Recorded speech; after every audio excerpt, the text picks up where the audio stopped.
Hi hello నమస్తే this is గనా. ఇప్పుడు మనం చెప్పుకోబోతున్న స్టోరీ రొమాన్స్ కిల్లర్ ఎపిసోడ్ 58.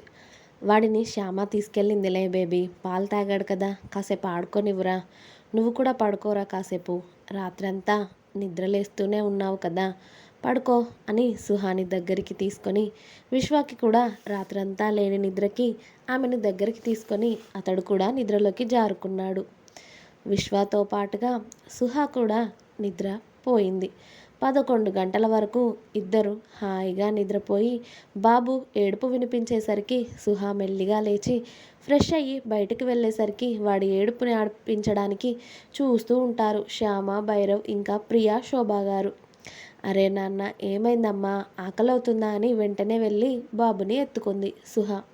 ఇక సుహా రాగానే భైరవ్ బయటికి వెళ్ళిపోవడంతో అక్కడే హాల్లో కూర్చొని బాబుకి పాలు పట్టి వాడి ఏడుపుని ఆపుతుంది సుహా. అమ్మో అక్క, బాబు కిల్లర్ సార్ కన్నా చాలా ఘోరంగా ఉన్నాడు తెలుసా. అసలు ఆకలికి ఆగట్లేదు. ఇల్లు టాప్ లేచిపోయేలా ఏడుస్తున్నాడు. ఇదిగో చూడు, పాలు వాడికి దొరకగానే ఎలా సైలెంట్ అయిపోయాడు అని నీరసంగా సోఫాలో వాలింది శ్యామ. ప్రియా కూడా శ్యామ పక్కన వాలి, నిజంగా అక్క, నీ కొడుకు బావగారి కన్నా టూ షార్ప్గా ఉన్నాడు తెలుసా అని అంది. కొడుకు మీద వాళ్ళు అన్నీ చెప్తూ ఉంటే సుహా కొడుకు తల నిమిరి పాలు పడుతూ జో కొడుతూ ఉంటుంది వాడికి. ఏంటి ప్రియా, ఇవాళ ఆఫీస్కి వెళ్ళలేదా అని అడిగింది సుహా. లేదక్క, లీవ్ పెట్టానని చెప్పాను కదా. వర్క్ ఏం లేదులే, మా ఆఫీస్ వాళ్ళు ఏమీ అనరు అని శోభా గారి వైపు చూస్తూ చెప్పింది ప్రియా. ఇక శోభా గారు కూడా అక్కడే ఉండేసరికి సుహా సాత్విక్ విషయం ఏది తీయలేదు. శోభా గారు సుహా ఆరోగ్యం గురించి, బాబు ఆరోగ్యం గురించి అన్నీ అడుగుతూ ఉంటే చెప్తూ ఉంటుంది. అప్పటికే శోభా గారు బాబుకి స్నానం పోయడంతో వాడు అమ్మ దగ్గర పాలు తాగి హాయిగా నిద్రపోయాక, వీడిని పడుకోబెట్టొస్తాను పిన్ని అని బాబుని ఎత్తుకొని వాళ్ళ రూమ్లోకి వెళ్ళేసరికి విశ్వ ఇంకా నిద్రపోతూ కనిపిస్తాడు. కొడుకుని విశ్వ పక్కన వేసి సుహా బయటికి వెళ్ళాలి అనే లోపలే, ఎక్కడికి బేబీ అని సుహా చేయి పట్టి లాగుతాడు విశ్వ. అబ్బా కిల్లర్, బయట పిన్ని ఇంకా శ్యామ, ప్రియ ఉన్నారు, వదులు, వెళ్ళి వాళ్ళ దగ్గర కూర్చుంటాను. ఇదిగో నీ కొడుకు పడుకున్నాడు, అందుకే వాడిని పడుకోబెట్టి వెళ్దామని వచ్చాను అని చెప్పింది. విశ్వ మెల్లిగా కళ్ళు తెరిచి చూసేసరికి సుహా ఎల్లో కలర్ శారీలో హెయిర్ లీవ్ చేసుకొని నుదుటిన బొట్టు కుంకుమతో చాలా అందంగా కనబడుతూ ఉంటే, కమ్ బేబీ అని చేతులు చాచి పిలిచాడు. ఆ హగ్ని మిస్ చేసుకోలేక బాబు పక్క నుండి విశ్వ పక్కకి వెళ్ళి అతడిని హత్తుకుంటూ, ఏంటంట కిల్లర్ గారికి చాలా గారాలు చేస్తున్నాడు అని నవ్వింది సుహా. ఈ మూమెంట్ని మిస్ అయ్యి చాలా రోజులు అవుతుంది బేబీ. మన ఇద్దరం ఉన్నప్పుడు మన మార్నింగ్ మన హగ్తోనే స్టార్ట్ అయ్యేది కదా.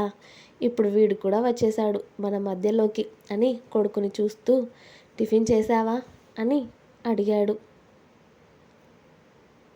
ఎక్కడ బాబు, అదిగో ఇప్పటి వరకు పడుకున్నాను. నీ కొడుకు లేచేసరికి వాడికి పాలు పట్టించి పడుకోబెట్టాను. నువ్వు కూడా ఫ్రెష్ అయి వస్తే ఇద్దరం కలిసి తిందాం అని చెప్పింది సుహా. బేబీ, నా కోసం వెయిట్ చేయొద్దని చెప్పానా. వాడికి పాలు ఇస్తున్నావు, హెల్దీగా ఉండాలి నువ్వు, పైగా హెల్దీ ఫుడ్ తినాలి కదా మరి అని 10 మినిట్స్లో వస్తానురా, నువ్వు పద అని సుహాని వదిలాడు విశ్వ. సుహా వెళ్ళి శ్యామ వాళ్ళ దగ్గర కూర్చోగానే విశ్వ 10 నిమిషాల తర్వాత ఫ్రెష్ అయ్యి వచ్చాడు. గుడ్ మార్నింగ్ బావగారు అని ప్రియా అరవగానే, గుడ్ మార్నింగ్ ప్రియా అని చెప్పి సుహాని డైనింగ్ టేబుల్ దగ్గరికి తీసుకువెళ్ళి విశ్వానే సుహాకి తినిపిస్తూ ఉంటాడు టిఫిన్. అదంతా శ్యామకి అలవాటే కాబట్టి సైలెంట్గా ఉంటే, ప్రియా మాత్రం వాళ్ళని ప్రేమగా చూస్తూ, బావగారికి అక్కంటే ఎంత లవ్వో కదా శ్యామ అని అంది. చాలానే బాబు, ఆయన ప్రేమ తట్టుకోవడం చాలా కష్టం, అక్కని సహజంగా వదిలిపెట్టరు ఆయన అని శ్యామ మాట్లాడుతూ ఉంటే, విశ్వ ఇక్కడ సుహాకి తినిపిస్తూ, రేపు మార్నింగ్ ముంబైకి బయలుదేరదాం బేబీ, ఆల్రెడీ చాలా వర్క్స్ పెండింగ్లో ఉన్నాయి అని చెప్పాడు విశ్వ. రేపు ముంబై బయలుదేరదాం బేబీ, అక్కడ చాలా వర్క్స్ పెండింగ్లో ఉన్నాయి అని చెప్పాడు విశ్వ సుహాకి టిఫిన్ తినిపిస్తూ. మరి రేపేనా అని అంది సుహా ఆశ్చర్యంగా. హా బేబీ, ఎందుకురా, ఏదైనా పనుందా ఇక్కడ? నీకు ఇప్పుడే వెళ్ళడం ఇష్టం లేకపోతే చెప్పు, కాకపోతే చెప్తున్నాను నీకు అంతే. మనం ఎంత త్వరగా వీలైతే అంత త్వరగా వెళ్తే మన బిజినెస్ని మనం అంత త్వరగా పైకి తీసుకురావచ్చు. లేకపోతే గుంట నక్కలు ఎప్పుడెప్పుడు మన బిజినెస్ని దోచేయాలి అని మనల్ని తొక్కి వాళ్ళు పైకి రావాలని చూస్తూ ఉంటారు. అందుకే వెళ్దామంటున్నాను బేబీ నేను అన్నాడు విశ్వ. సుహాకి తినిపించడం అయిపోవడంతో అతడు తింటూ, నీకు ఇష్టమైతే వెళ్దాం కిల్లర్. కాకపోతే పిన్ని వాళ్ళని వదిలేసి వెళ్తున్నామంటే కాస్త బాధగా ఉంది. ఎందుకంటే నేను ఇక్కడికి వచ్చిన రోజు నుండి ఇప్పటి వరకు కూడా వాళ్ళు నాకెంత సహాయం చేశారో నీకు తెలియంది కాదు కదా. నిజంగా అమ్మా నాన్న ఒక చెల్లి లేని లోటు నాకు వాళ్ళందరూ తీర్చేశారు. పైగా ప్రియా లవ్ మ్యాటర్ కూడా మనం ఇంకా సాయం చేయలేదు కదా.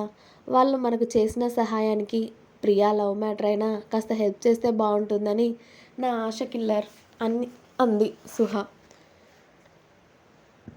నీకు కావాల్సింది ప్రియా హ్యాపీనెస్ అంతే కదా అన్నాడు విశ్వ. హా అంది సుహ. 5 minutes బేబీ అని విశ్వ అతడు టిఫిన్ కంప్లీట్ చేసి అతడి ఫోన్ తీసుకొని బయటికి వెళ్ళాడు.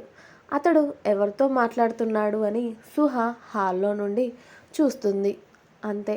కరెక్ట్గా విశ్వ ఫోన్ మాట్లాడిన అరగంట తర్వాత సాత్విక్ పేరెంట్స్ ఇద్దరూ కూడా వాళ్ళ ఇంట్లోకి వచ్చి విశ్వ ముందుకు వచ్చారు.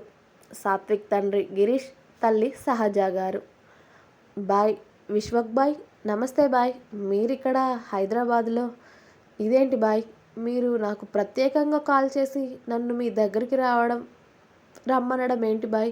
నా అదృష్టం బాయ్, మీరు నాకు ఫోన్ చేసి పిలిచారు అని గిరీష్ విశ్వ ముందు వణికిపోతూ ఉంటే, అంత పెద్దవారైనా కూడా విశ్వ ముందు ఆయన అంత భయపడడం చూసి అందరూ ఆశ్చర్యపోతూ ఉంటే, అక్కడ వాళ్ళు వచ్చే ముందే విశ్వ ఆల్రెడీ శోభా గారిని, సందీప్ గారిని, అలాగే ప్రియాని పిలిచాడు.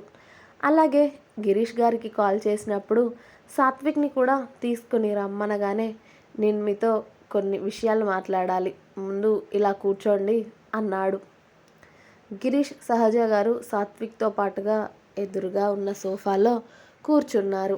అతడికి విశ్వ ఒక్క ఫోన్ కాల్తో గిరీష్, సహజ గారు, సాత్విక్, అలాగే శోభ, సందీప్ గారు, ప్రియ ఇంకా మిగతా వాళ్ళందరూ కూడా ఇంట్లో సమావేశం అవడంతో పిన్ డ్రాప్ సైలెన్స్ అయ్యింది ఇల్లు. అప్పుడే లేచిన విశ్వ కొడుకు ఏడుపు తప్ప అక్కడ ఏదీ వినిపించకపోవడంతో బాబుకి కొన్ని పాలు పట్టించి సుహ బాబుని శ్యామకి ఇవ్వడంతో శ్యామ బాబుని ఎత్తుకొని ఓవైపు నిలబడింది భైరవ్తో పాటుగా. విశ్వ వాళ్ళని పిలిచిన పనేమిటో అర్థం అవ్వక గిరీష్ గారు భయంగా, ఏమైంది బాయ్, నాతో ఏదైనా మాట్లాడాలా బాయ్ అని నోరు విప్పారు గిరీష్ గారు. మాట్లాడాలి అనే పిలిపించాను గిరీష్ గారు. మీరు ఇది ఎలా తీసుకుంటారో నాకు తెలియదు, కానీ నేను చెప్తాను వినండి. ఇదిగోండి, వీళ్ళు శోభ, సందీప్ గారు నాకు అత్తయ్య మావయ్య అవుతారు. తిను ప్రియ, నా మరదలు. మీ కొడుకు సాత్విక్ని చూశాను నేను మీ ఆఫీస్లో. తన క్యారెక్టర్ చాలా బాగా నచ్చింది నాకు. మా ప్రియాకి సంబంధాలు చూస్తున్నాము పెళ్ళికి. మీ సాత్విక్ నాకు చాలా నచ్చాడు. అందుకే మీ అబ్బాయికి మా ప్రియాని చేసుకుంటారా అని అడుగుదాం అని కాల్ చేశాను. అసలైతే నేనే రావాలి, కానీ ఇక్కడైతే అందరూ ఉంటారు కదా అని మిమ్మల్ని పిలిచాను. మా ప్రియాని మీ అబ్బాయికి చేసుకోవడం మీకు ఇష్టమేనా అని అడిగాడు విశ్వ డైరెక్ట్గా పాయింట్కి వస్తూ.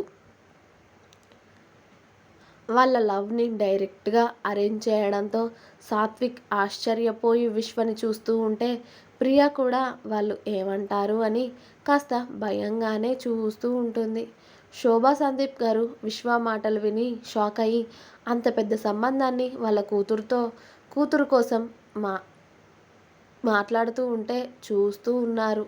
గిరీష్, సహజ గారు ప్రియాని చూడగానే వాళ్ళకి చాలా పద్ధతిగా అందంగా కనిపించడంతో అమ్మాయికి ఏ వంక పెట్టడానికి కూడా కనిపించకపోవడంతో, మీరు చూసిన సంబంధాన్ని ఎలా కాదంటాం బాయ్, మీరు ఇప్పుడంటే ఇప్పుడే వీళ్ళిద్దరికి సింపుల్గా ఇంట్లో పెళ్ళి కూడా జరిపిస్తాను అని అంటారు గిరీష్ గారు.